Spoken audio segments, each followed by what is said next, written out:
Я думаю, что эти события, они оказали These events unfavorably affected the process of détente. влияние на разрядку в том смысле, They strengthened the mistrust of the Soviet Union towards the United States. недоверие Советского Союза к Соединенным Штатам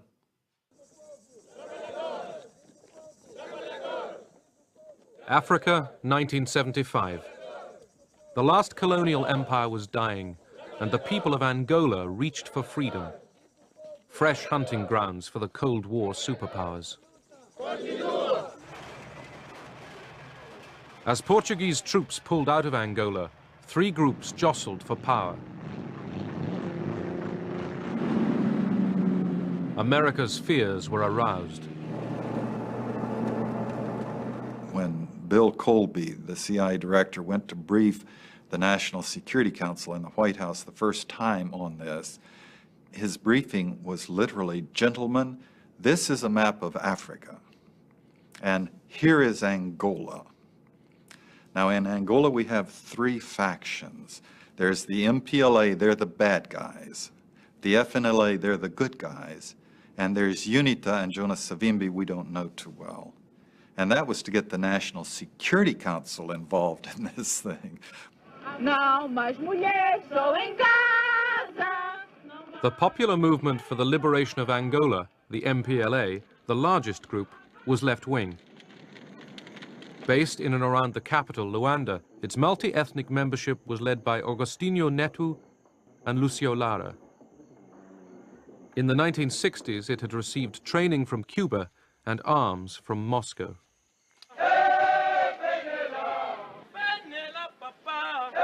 The National Front for the Liberation of Angola, the FNLA, operated largely in the north of the country. Its leader, Holden Roberto, a strident anti-communist, had close links with neighboring Zaire, which supplied him with outdated American arms.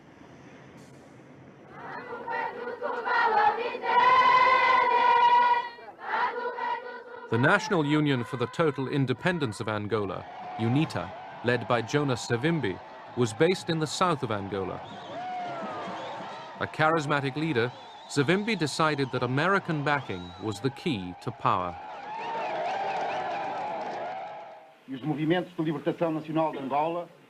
At Alvor in Portugal, the three rival groups got together. They agreed on arrangements for independence and elections. The United States scotched that, absolutely.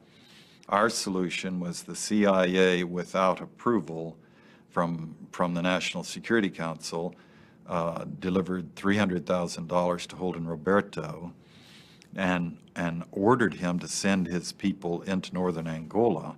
We weren't worried about receiving American aid. We knew that the Soviet Union was supporting the MPLA, and we had no possibility of countering that. Secretly channeled through Zaire, American money helped pay for Roberto's war on the MPLA. His side was always the bloodiest, the most violent. They went down and promptly killed 15 MPLA political activists. And from that time on, it was all cast, you know, the fate of Angola was cast, it was written in blood.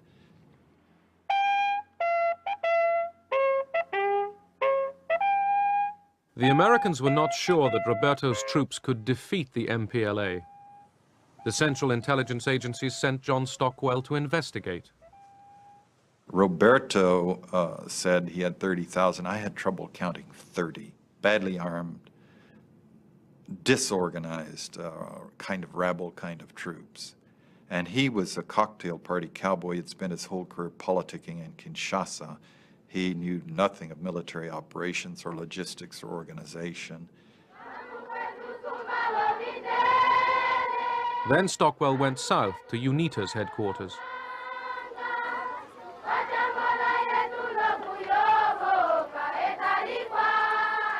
Stockwell met UNITA's leader, Jonas Savimbi. I found a different kind of a revolutionary. He'd spent the entire time inside Angola, 20 years. He had led the guerrilla fighting himself. Whatever the consequences, whatever the results, we will continue to fight because we don't want to be slaves of Russia in Angola, in our own country. America was now backing 2 of the 3 independence movements.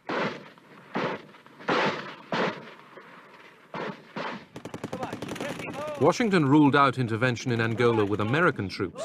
Instead, it turned, secretly, to South Africa. The United States at the highest level requested assistance, or rather requested South Africa to go in and assist UNITA. We did maintain a position of disapproval of apartheid. But on the other hand, the South African government was extremely powerful. Suid-Afrika was in 'n posisie van isolasie. South Africa was isolated. Although it was done secretly, it was good for South Africa to be cooperating with a big force like the USA, even though it was clandestine. There were many people in policy-making positions in the Department of State who were essentially willing to have a funny, ambiguous relationship with South Africa. The focus was on Soviet penetration and the possibility of the Soviet Union using unstable situations in Africa to benefit itself, to take root and foment trouble. They were afraid of the MPLA. They called us communists. The South Africans were terrified of the MPLA. They didn't have that terror of the FNLA or UNITA. They were allies. They didn't like the MPLA because the MPLA declared itself against apartheid.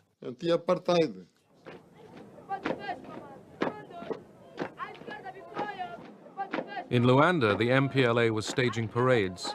In the countryside, it was losing control. We were alone, poorly equipped, poorly trained, poorly armed. We requested help from the Cubans to help us resist that aggression. Keen to show leadership in the developing world, Cuba sent 400 military instructors to Luanda. Moscow hadn't been consulted.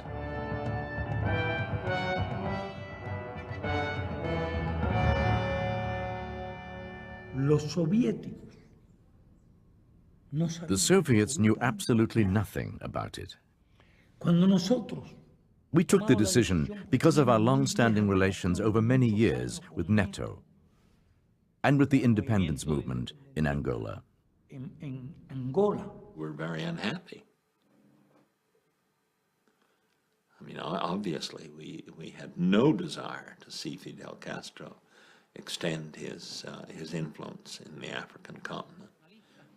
Our government in Washington perceived Fidel Castro as a Soviet proxy. We thought, with respect to Angola, that if the Soviet Union could intervene at such distances from areas that were far from the traditional Russian security concerns, and when Cuban forces could be introduced to distant trouble spots, and if the West could not find a counter to that then the whole international system could be destabilized. It was a question of globalizing our struggle vis-à-vis the globalized pressures and harassment of the US. In this respect, it did not coincide with the Soviet viewpoint. We acted, but without their cooperation. Quite the opposite. There were criticisms. So? North of Luanda, Holden Roberto's FNLA troops were heading for the capital. They wanted to seize it before Angola's Independence Day. They had high hopes of success. We actually had a celebration party in the CI headquarters in Washington. We expected the news by the end of the day that we would have captured Luanda. Led by Cubans, the MPLA troops halted Roberto's advance.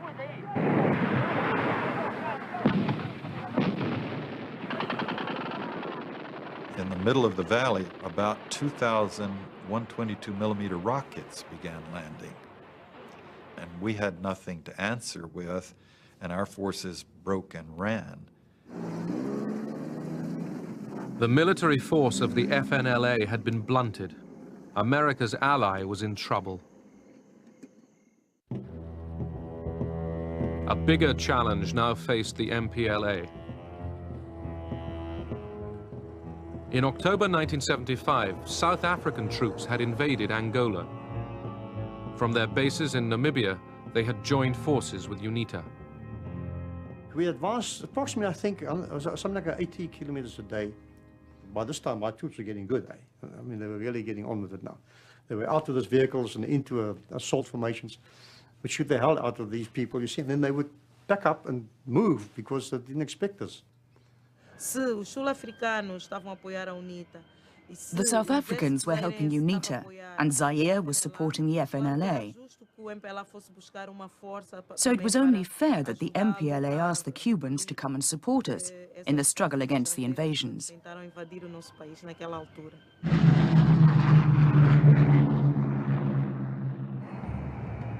Just 2 days before independence, thousands of Cuban combat troops began arriving in Luanda. In Moscow, this was greeted without enthusiasm. It was only when the Cubans had landed that we got involved, because the Cubans kept asking us for help. They wanted weapons, they wanted food supplies. Once we started sending things to Angola, we were soon in over our heads, even though it wasn't in our plans to go there.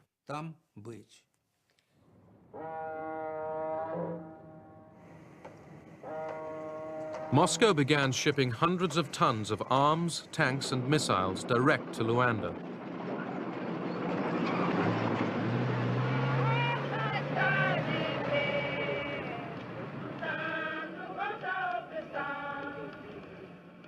As the MPLA began rehearsals for Independence Day, battles were still raging just miles from the capital.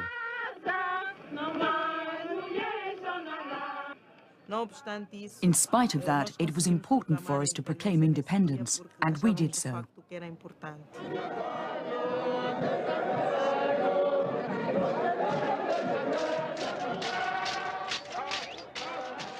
The MPLA celebrated Angola's independence in Luanda. Its enemies had failed to take the capital. The 11th of November 1975 was the hardest day in my life. I remembered the 14 years I'd been fighting. I remembered the dead, all those who had made sacrifices.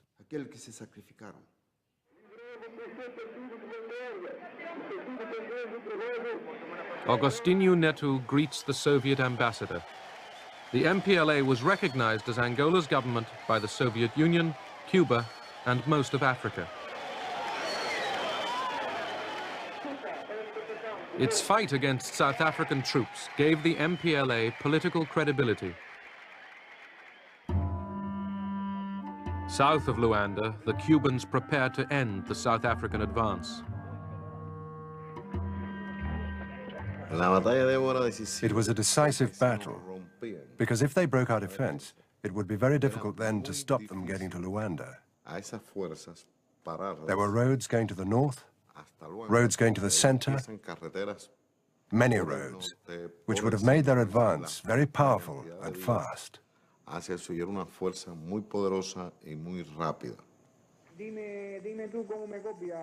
The Cubans were ready, waiting. Angola would have been lost. Mobutu's troops were close to Luanda. The South Africans had penetrated over 1,000 kilometers. They were close to Luanda.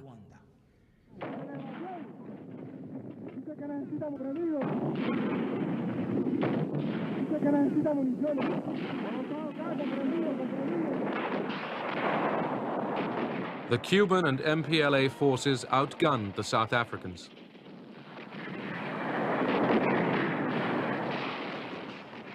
They were shot very badly. I just saw these lorries with blood dripping out of it, and it wasn't very nice. And then to go and investigate, and for the first time to see they're actually your own troops.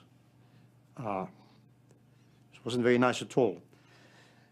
They left everything on the field. Men, vehicles, weapons. It was a great victory over the South Africans.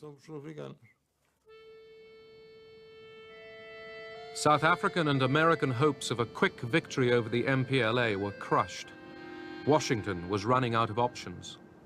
Right after Vietnam, the American people in no way, and the Congress and the media, would put up with the U.S. putting its forces in to control the outcome of a country that none of the American people were interested in. The administration fell back on the CIA. It secretly provided money for Roberto and Savimbi to recruit mercenaries from Africa, America, and Europe.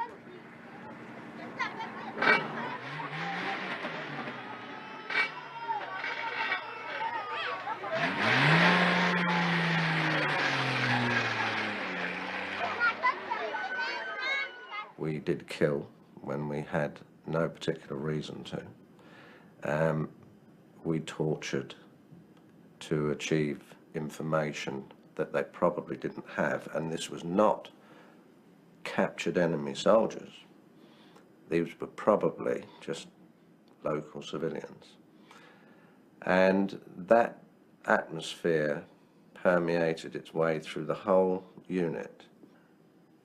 We were just a loose band of bandits with a very dangerous leader and a few associates. Among the mercenaries, there were some very fine soldiers. Callan, for instance. I've seldom seen such a good soldier. He had phenomenal courage. He was a psychopath, a raving psychopath, and a couple of men right near him were psychopaths. 13 mercenaries were captured by the MPLA and put on trial. Callan and 3 others were executed. The CIA was still active. The Congress would have stopped us up front if we had not successfully lied to them, putting in arms, putting in advisors, bringing in South Africa. We kept it propped up for a while, but opposition was mounting. Still shocked by events in Vietnam, the Congress cut off additional CIA funds for Angola. This abdication of responsibility by a majority of the Senate will have the gravest consequences for the long-term position of the United States and for international order in general. A great nation cannot escape its responsibilities.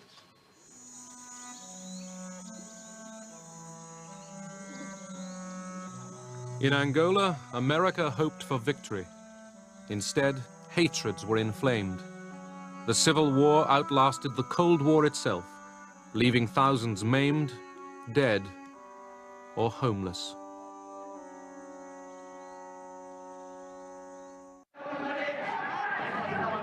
In 1977, the great powers' attention shifted to the Horn of Africa.